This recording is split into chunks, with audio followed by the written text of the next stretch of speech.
마가복음 2장 13절부터 17절입니다.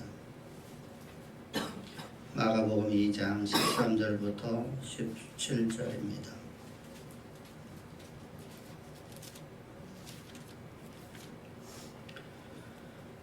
마가복음 2장 13절부터 17절.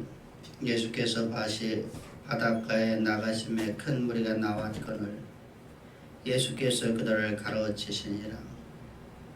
또 지나가시다가 알페의 아들 레위가 세관에 앉아있는 것을 보시고 그에게 이르시되 나를 따르라 하시니 일어나 따르니라. 그의 집에 앉아 잡수실 때 많은 세리와 죄인들이 예수와 그의 제자들과 함께 앉았으니 이는 그런 사람들이 많이 있어 예수를 따르미로라. 바리새인의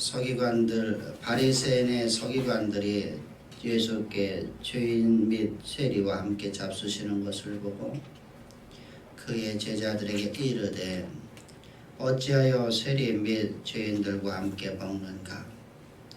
예수께서 들으시고 그들에게 이르시되 건강한 자에게는 의사가 쓸데없고 병든 자라에게야 쓸데가 있느니라. 나는 의인을 부르러 온 것이 아니요 죄인을 부르러 왔노라 하시니라. 아멘. 아멘. 가버나움 한 집에서 주님께서 많은 사람들에게 예수 그리스도께서 이 땅에 성육신하신 목적, 예수님께서 왜 이 땅에 하늘 영광 다 버리고 이 땅에 죄 있는 육신의 모양으로 오셨는지, 왜 사람의 모양으로 하나님이 이 땅에 강림하셨는지에 대해서 가르치시는데, 그 가르치심이 바로 복음이었었습니다. 그 복음은 바로 예수님께서 당신의 육체로 우리의 죄를 위한 대속 제물로 이 땅에 오셨다는 겁니다. 우리가 가르치시고 이제 병든 자를 치유하는 놀라운 역사, 하나님이 당신이 바로 하나님이심을 증거를 하고 난 다음에 주님께서 이제 항구의 길을 걸어갑니다. 그리고 항구의 길을 걸어가다가 한 사람을 만난 것을 오늘 본문에서 이제 보게 되는데, 14절을 보게 되면 성경은 이렇게 그 만난 사람을 소개를 하고 있습니다. 또 지나가시다가 알페의 아들 레위가 세관에 앉아 있는 것을 보시고 그에게 이르시되 나를 따르라 하시니 일어나 따르니라. 알페의 아들 레위라는 사람의 직업은 세관에서 일하는 사람이라는 것이죠. 우리가 고대 역사를 바라보면 모든 점령국가는 세금을 걷어들이기 위해서, 전쟁을 하기 위해서, 전쟁에서 다른 나라에서 승리하기 위해서 그 압제된 점령한 나라의 백성들로부터 완전하게 피를 뽑아냅니다. 모든 금, 은, 동, 무기에 필요한 모든 철들, 그리고 세금을 충고하게 매기기 위해서 그 정복국가의 사람들이 그들의 사정을 잘 알지는 못하기 때문에 누구를 세우냐면 그 정복된 민족 중에서 소외된 사람들, 다시 말하면 나라에 대해서 큰 불만을 갖고 있는 사람들, 그 시대 속에서 많은 불만을 갖고 있는 노예라든가 종들, 그런 사람들을 대부분이 세리로다가 앉혀놓습니다. 이 세리가 바로 오늘 본문에 나타나고 있는 레위라는 사람입니다. 근데 이 세리들이 얼마만큼 이들이 악독하게 사람들의 피를 빨아먹었냐면, 우리 일제시대에도 마찬가지였습니다만 로마 시대에도 동일해 있었습니다. 저들이 세금을 갖다 걷어들이는 데서 많은 세금을 걷어들여갖고 일부는 일본으로, 다시 말하면 로마로 보내버리고, 대부분은 그 세리들이 자신들의 부를 축적하고 자신들의 그 직책을 유지하기 위해서, 뇌물을 바치기 위해서 많은 재산들을 모으는 것을 우리는 봅니다. 바로 그런 사람이 바로 세리였었고 그러한 일을 합니다. 이들이 얼마만큼 백성들을 착취했냐면 마크의 바퀴 수가 몇 개가량 있느냐에 따라서 바퀴가 2개 있느냐 3개 있느냐 4개 있느냐에 따라서 세금을 매기까지 했다라는 기록이 있습니다. 아주 악착같이 아주 백성들의 피를 빨아먹는 사람들입니다. 그 중에 레이라는 사람은 세리장이라는 겁니다. 세리 중에서 그 지역의 세리장으로서 우리는 말하면 세관에 앉아있는 사람이라는 것은 바로 세무서 소장이라는 것이죠. 여러분 그는 자신의 행복을 돈의 기준에다 보았습니다. 재물이 자신의 행복의 기준으로 봤습니다. 그러므로 해서 그는 돈을 벌기 위해서 민족도 배반했고 가족도 배반했고 가문에서 축출을 당했고 돈만 있으면 행복이다. 행복의 기준을 재물에다 놓고 살아가는 사람이었습니다. 그래서 유대인들에게 있어서 세리라는 사람들은 민족의 피를 빨아먹고 사는 죄인 중에 죄인의 괴수로 취급을 합니다. 개와 돼지보다 더 못한 사람으로 취급을 합니다. 우리나라도 마찬가지로 일제시대 때 그렇지 않습니까? 백성들의 피를 고열을 뽑아먹고 살아가는 저 세금을 걷어들이는 사람들을 향해서 우리가 뭐라고 합니까? 우리가 수저까지도 전부 다 압수했지 않습니까? 뭐 하려고? 그 집에 수저가 몇 개 있는지를 대부분이 알고 있는 사람들이 와서 그걸 다 뺏어갑니다. 전쟁 물질로 쓰려고, 칼을 만들려고, 총을 만들려고. 이 바로 이래서 당시에 우리나라에서도 그 일본에 앞서있던 사람들을 갖다가 매국노라라고 취급을 하는 죄인 중에 죄인의 괴수다. 민족의 배반자들이다. 근데 유대인들에게 민족의 배반자라는 것은 바로 죄인이라는 것이죠. 하나님을 믿지 않는 사람이라는 것이죠. 그것이 바로 레이라는 사람이었습니다. 그런 레이를 행하여서 주님께서 이렇게 말씀하십니다. 너는 나를 따르라. 너는 나를 따르라. 여러분들 우리가 예수님께서 따라오라는 것을 우리가 단순하게 너는 나를 따라와라 이렇게 말해야 너는 나의 제자가 되라 이런 얘기입니다. 너는 나의 제자가 되라. 여러분 우리가 만약의 경우 어떤 사람 하나를 갖다가 제자로 삼는다면 우리는 어떤 사람을 제자로 삼겠습니까? 사회에서 지탄의 대상이 되고 있는 사람, 백성들의 고열을 뽑아먹고 살아가는 인생, 모든 사람들을 만나서 저런 사람은 천벌받아 죽어야 될 사람, 이런 사람을 제자로 뽑을 사람은 아무도 없습니다. 그렇지 않습니까? 나보고 제자를 뽑으라고 하면 어떤 사람은 똑똑하고 지혜롭고 하나를 알려주면 그걸 지혜로운 삶으로 바꿔버릴 수 있는 사람, 스승의 이름에 스승의 얼굴에 먹칠하지 아니할 사람, 그와 함께 가더라도 어느 누구도 그 제자의 그 사부야, 그 사부의 그 제자야, 이런 말을 들을 수 있는 사람을 우리는 제자로 뽑으려고 하지 않습니까? 근데 주님께서는 전혀 엉뚱생뚱맞게 민족의 배반자요, 가문의 배반자요, 돈을 행복의 척도로 보고 살기 때문에 그는 돈만 벌으면 인생의 모든 걸 다 자기의 명예도 자기의 가문도 버릴 수 있는 사람, 세상으로부터 지탄의 대상되고 있는 그런 인생, 그런 인생을 위해서 너는 나의 제자가 되라 이렇게 말씀하신다는 사실입니다. 그것이 바로 주님과 우리가 다른 점이죠. 주님은 죄인 중에 죄인의 괴수를 제자로 삼습니다. 모든 사람의 지탄의 대상되는 사람을 향해서 내가 너를 내 제자로 삼겠다 이렇게 말씀하십니다. 그 이유가 뭘까요? 그 이유가 뭘까요?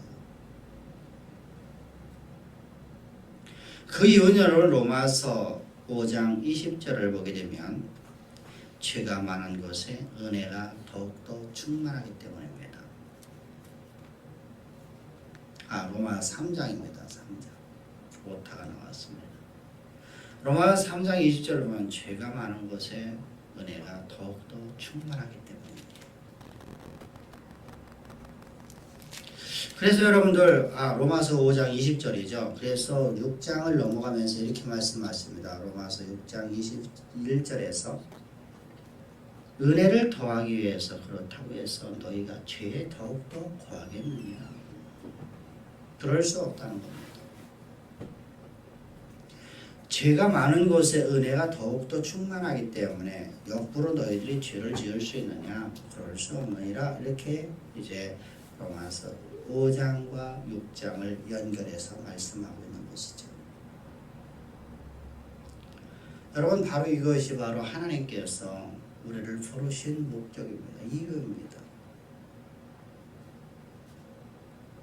왜 그러냐면 우리가 죄인 중에 죄인의 괴수인 걸 우리가 알고 있기 때문에 다시 말해 이런 나를 구원하신 하나님의 은혜가 너무나 크기 때문에 그 은혜를 절대로 저버리지 않는 삶을 산다는 겁니다. 이것이 바로 주님께서 제자들을 부르신 목적이었었어요. 이유였었어요. 스스로 무엇인가를 갖고 있다는 사람들에게는 스승을 위에 올라서서 스승을 파멸시켜버리고 자신이 그 위에 올라서려고 하는 것이 바로 인간이 갖고 있는 본성 자체입니다. 근데 본인이 이렇게 나약하고 보잘것없고 무능하고 연약하고 죄인 중에 죄인의 괴수인 걸 알고 있는 사람은 이런 나를 하나님의 그 놀라운 사랑 그랬더니 십자가의 구속의 은총을 통해서 나를 구속해 주시고 나를 하나님의 대리자의 삶으로 나로 하여금 이 땅의 역사를 쓰는 인생 삼아주신 그분의 은혜 가운데서 일생을 그분의 제자의 삶을 살아갈 수 있기 때문이죠. 그래서 성경은 우리에게 죄가 많은 곳에 은혜가 더욱더 충만하다 이렇게 말씀하는 겁니다. 여기서 우리가 주님이 우리를 부르시는 이유와 목적에 대해서 우리가 잘 보았습니다. 이처럼 우리가 항상 주의할 것은 주님은 우리가 의로워서 부른 것이 아니라는 것입니다. 그래서 오늘 주님께서 본문을 통해서 죄인을 부르러 오신 주님 우리가 항상 주의 깊게 생각을 해야 된다. 죄인 중에 죄인의 괴수인 나를 부르셨고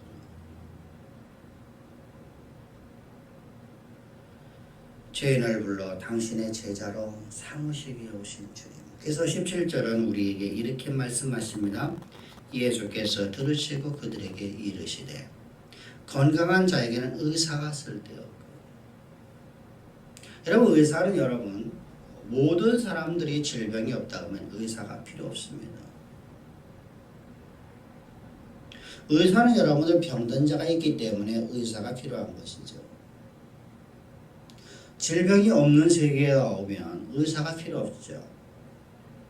의사가 그래도 필요하다고 하는 건 바보 중에 바보죠. 여러분들 지금 우리가 과거에 의사가 없었을 적에 우리나라가 개발도상국이 되기 이전에 얼마나 많은 질병으로 고통을 당했습니까? 이렇게 고통을 당할 적에 의사를 한 사람들이 모두가 다 사회적 명망을 얻고 모든 사람들이 존경을 받는 삶을 살았습니다. 왜 그렇습니까? 병든 자가 많기 때문입니다. 근데 많은 사람들이 건강해졌습니다. 먹을 걸 잘 먹고 많은 사람들이 건강을 위해서 운동도 하고 또 여유가 있다 보니까 건강식품도 먹고 이렇게 해서 건강이 치유가 됐습니다. 건강해지니까 오늘날은 여러분들 의사 선생님들이 과거보다 여러분들 존경을 받습니까? 이처럼 여러분 의사는 병든 자가 없으면 존경을 받을 수가 없어요. 필요가 없어요. 이처럼 주님께서는 의인에게는 필요 없다는 거예요. 그래서 병든 자에게 의사가 필요한 것처럼 나는 의인을 부르러 온 게 아니라 죄인을 부르러 왔노라. 나는 죄인을 부르러 온 사람이다. 하나님은 나는 죄인을 부르러 왔지 의인을 부르러 온 게 아니다라고 말씀하십니다. 아주 강요하게, 간결하게, 강요하게 우리에게 대답을 주고 있는 메시지입니다. 여기서 왜 주님께서 이 말씀을 하셨나는 이유를 우리가 먼저 알아야 돼요. 주님은 우리가 앞에 본문 바로 앞에 지난주에도 우리가 말씀을 봤을 적에 바리새인이나 서기관들의 마음의 중심을 아시고 이렇게 말씀하시죠. 저들이 어떤 마음을 품고 지금 저 말을 하고 있는지를 다 아시고 주님은 전지전능하신 하나님이시라는 걸 항상 기억하십시오. 오늘 우리 마음의 중심을 다 아시는 하나님인데 얼마만큼 아시냐면 모든 인류의 모든 사람들의 마음의 중심을 다 아시는 하나님. 내가 아무리 오늘 내가 속이고 싶고 내가 아름다운 말을 한다 할지라도 내 중심에 무엇이 있는 하나님, 알고 있는 하나님. 그분이 바로 천지의 창조주이신 우리 주 예수 그리스도시라는 겁니다. 근데 저 바리새인들의 모습을 보면, 저 서기관들의 모습을 보면, 저 레인들의 모습을 보면 어떤 모습을 갖고 있는 저들의 마음속에서는 자신들은 죄인이 아니라 의인이라는 겁니다. 자신들은 율법을 온전히 지켜서 자신들은 의인이라고 말을 하고 있습니다. 그래서 오늘 16절을 보게 되면 성경은 이렇게 말씀해요. 바리새인의 서기관들이 바리새인 중에 있는 서기관들이 말하기를 예수께서 죄인과 세리들과 함께 잡수시는 거 보고 그의 제자들에게 이르되 어찌하여 세리와 및 죄인들과 함께 먹는가. 유대인들에게 있어서 여러분들 중요한 것이 하나가 그들의 삶 속에서의 삶의 모습에서 세리라던가 죄인들과는 절대로 천한사고 사회에서 천하게 취급되고 있는 사람들과는 절대로 다시 말하면 세리 창녀 또 죄인으로 낙인 찍힌 사람들 종들과는 절대로 함께 식사를 하지 않는 것이 저들입니다. 더군다나 이방인들과는 절대로 식사를 하지 않습니다. 그것이 바로 저들의 신앙이었었습니다. 저들의 신앙의 기틀이란 말이에요.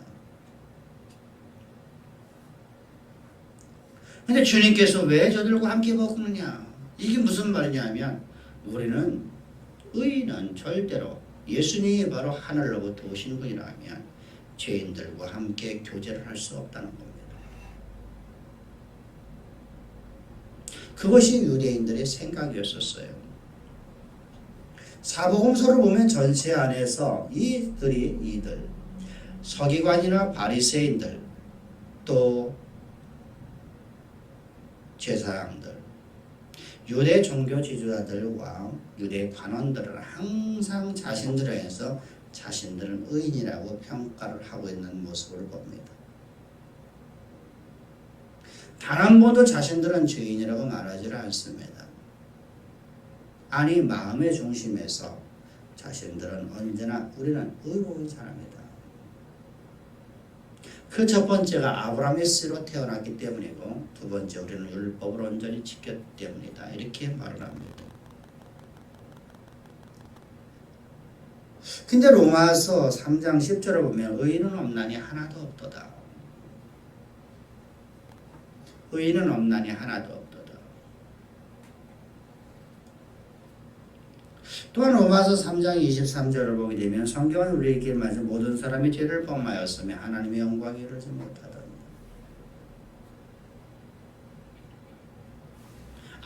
아무도 하나님 앞에서 의로운 자가 없다는 겁니다. 의인이 없도다. 모든 사람이 다 죄인이라는 겁니다.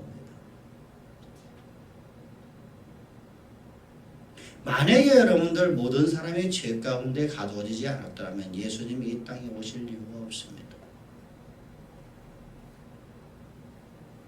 모든 사람이 죄 가운데 죄인 중에 죄인의 개수가 되지 않았더라면 그렇지 않더라면 예수님은 이 땅에 오실 이유가 없어요.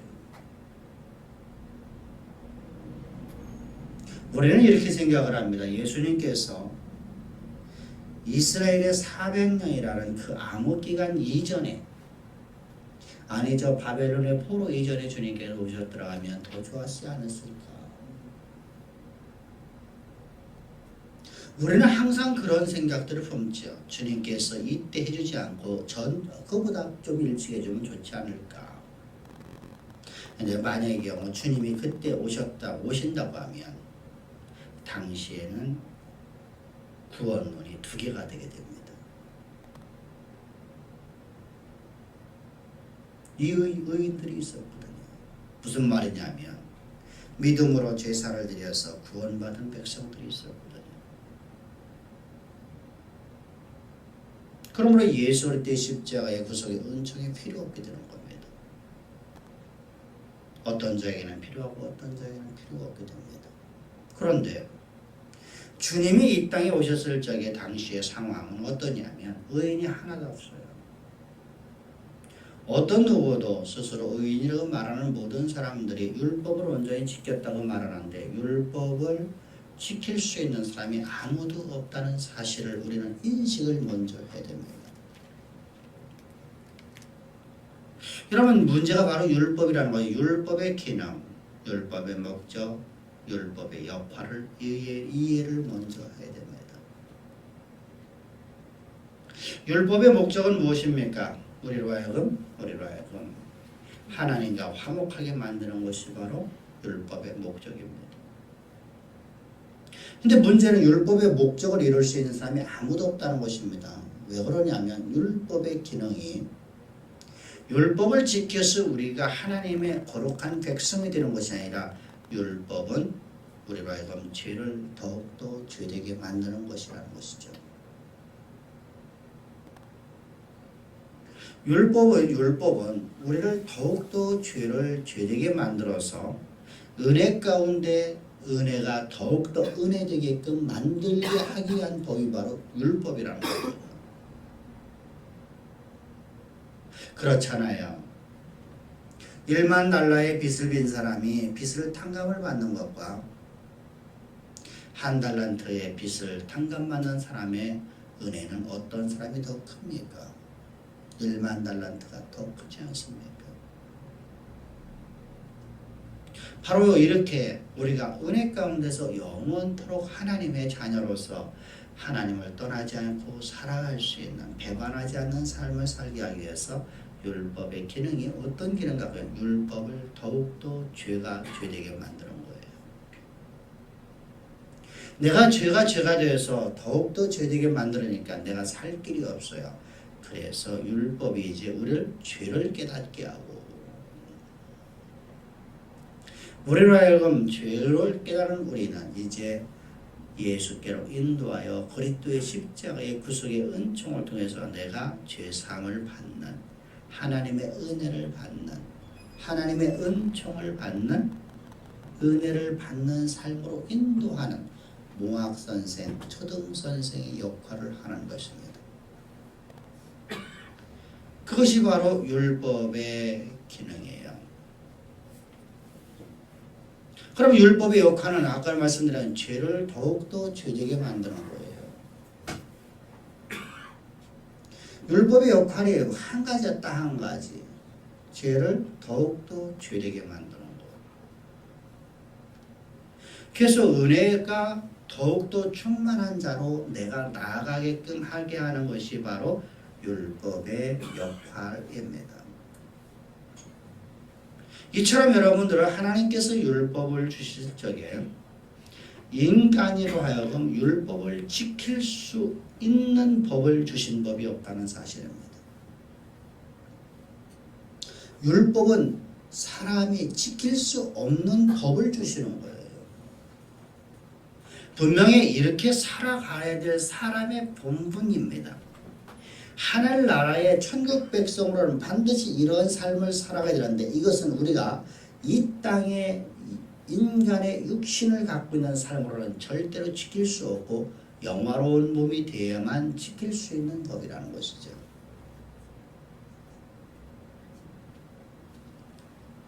계속 로마서 5장 20절에서 말씀하시는 율법이 들어온 것은 범죄를 더하게 하려 함이라.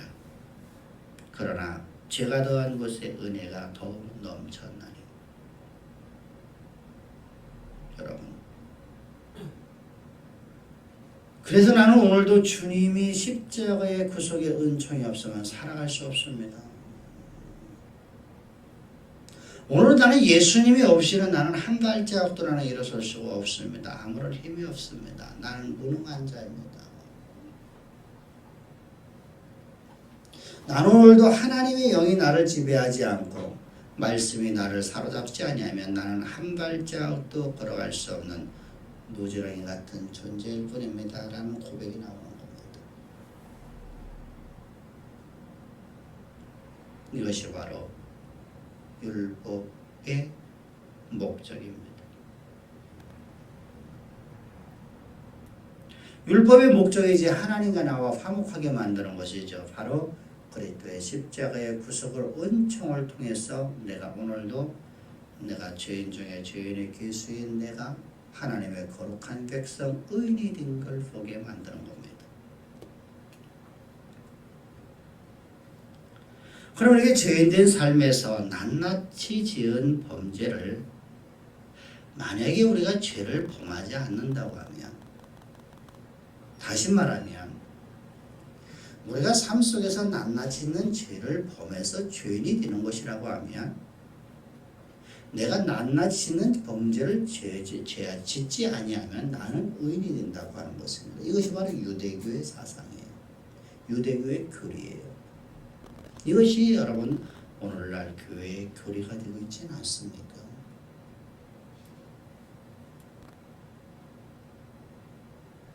여러분 무서운 이단 사설이죠. 당시 유대교의 사상, 유대교의 교리가 바로 그런 교리예요. 내가 낱낱이 짓는, 오늘 삶 속에서 낱낱이 짓는 죄를 범해서 죄인이 된다고 생각을 하는 거예요. 근데 내가 그런 죄를 짓지 않기 때문에 나는 의인이다라고 하는 것이죠. 그런데 성경은 죄인이냐 의인이냐는 출생을 갖고 말씀하고 있다는 사실이죠. 온 인류가 죄인이 된 이유가 무엇이냐? 만약에 유대교 교리를 따라서 내가 범죄를 하지 않아서 낱낱이 짓는 죄를 짓지 않아서 의인이 될 수 있다고 하면 예수 그리스도의 십자가의 죽음은 헛된 죽음이 된다라고 말씀하시는 것입니다. 이것이 갈라디아서 2장 21절의 말씀입니다. 그러면서 3장을 넘어가서 이 어리석은 갈라디아 사람들아, 너희들이 율법의 행위로 말미암아서 성령을 받았냐? 그때 십자가의 구속의 은총의 말씀을 듣고 너희들 성령을 받았느냐?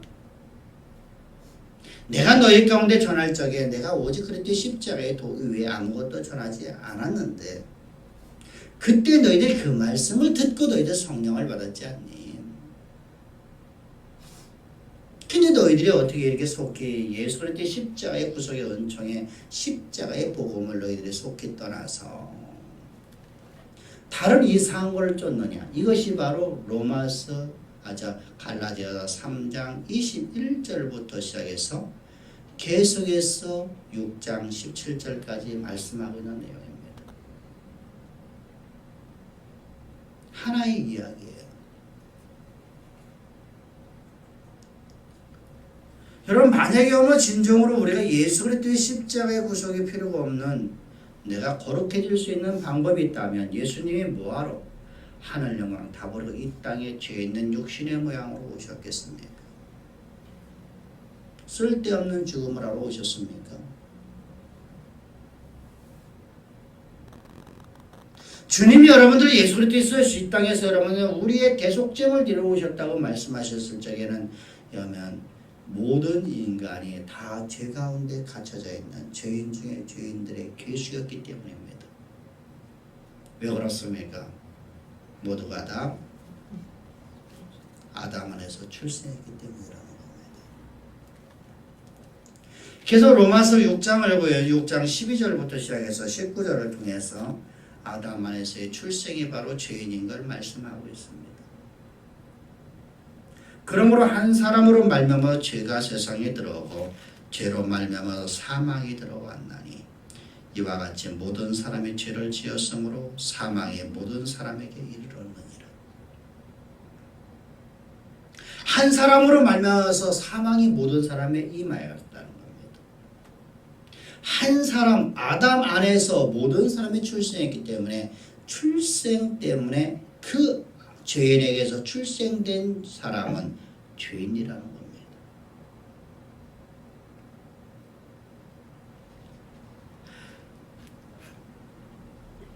15절을 보게 되면 그러나 이 은사는 그 범죄와 같지 아니하나니 곧 한 사람의 범죄를 인하여 많은 사람이 죽었은즉 한 사람으로 말미암아서 이 한 사람은 바로 아담입니다.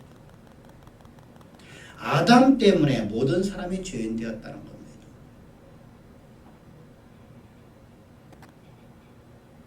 이것이 바로 19절까지 계속 이어지는 메시지입니다. 바로 인간론이죠. 인간이란 어떤 존재냐? 아담이라는 한 사람 때문에 인류의 대표자 때문에 모든 사람이 죄인 되었다. 우리는 여러분 이것에 동의를 못하는 것이 바로 우리 인간이라는 존재들이에요. 왜 그러냐면 내가 언제 선악과 땅 먹었니? 내가 언제 스스로 하나님처럼 되려는 마음을 먹었니? 개인주의가 팽만하기 때문입니다. 그런데 성경은 언제나 우리에게 대표성의 원리를 말씀하고 있습니다.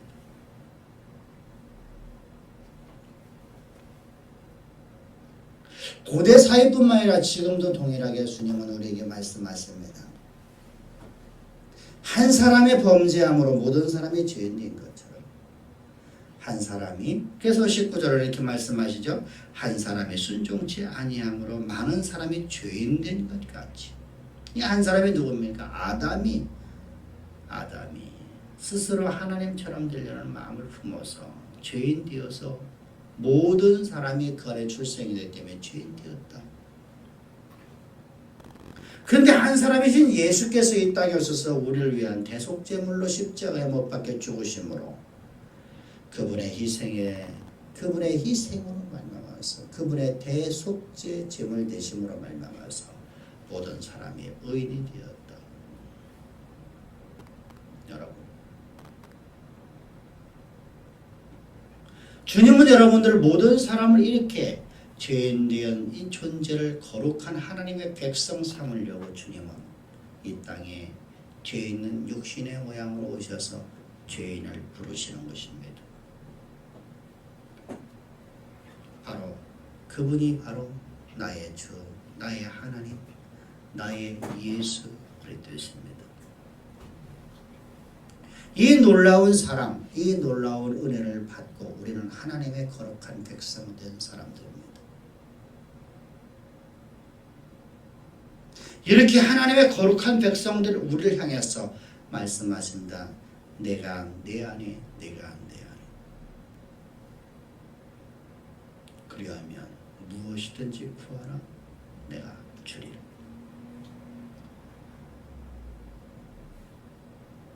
여러분,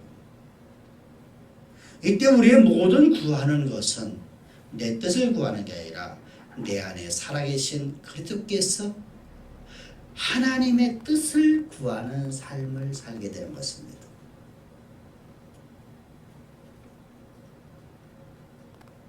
아버지의 나라와 아버지의 뜻을 구하는 삶.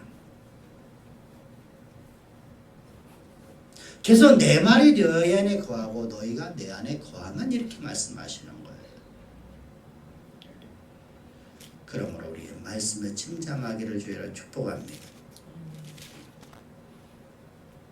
여호와의 말씀이 여러분들의 삶을 온전히 지배하기를 주의로 축복합니다. 오늘 말씀은 맞습니다. 주님은 스스로 어렵다는 자들을 절대로 제자 삼지 아니하시는 분입니다. 나는 이 정도니까, 나는 이 정도 자질이 있으니까 이런 사람들은 절대로 쓰임받을 수가 없습니다. 우리는 주님 앞에 겸손히 서 있는 사람들. 하나님, 나의 나됨이 오직 그리스도의 십자가의 구속의 은총이 없이는 나는 한 발자국도 걸어갈 수 없습니다.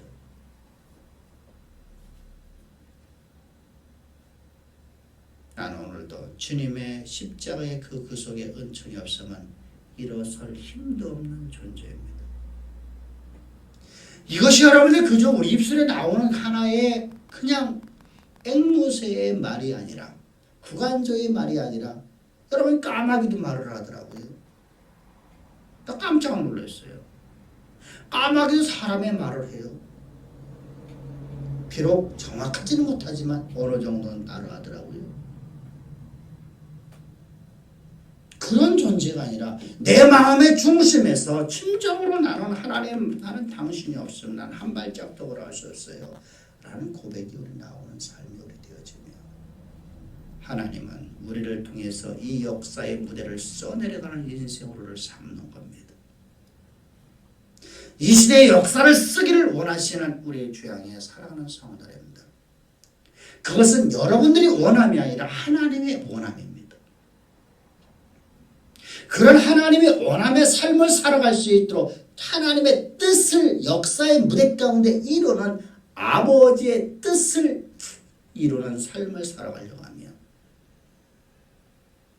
오늘도 나는 그리스도의 십자가의 구속의 은총이 없이는 살 수 없는 내 모습을 보기를 주를 축복합니다. 기도드리겠습니다. 보배로우신 아버지 하나님, 감사와 찬양과 영광과 존귀와 경배와 찬양을 받으실 아버지, 오늘도 주님 말씀 주시니 참 감사합니다.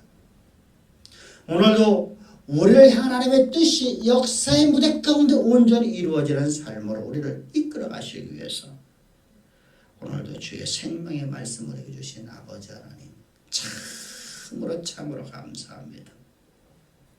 그 삶의 비결을 알려주신 하나님 앞에 감사하며 찬미로 주께 영광을 돌립니다.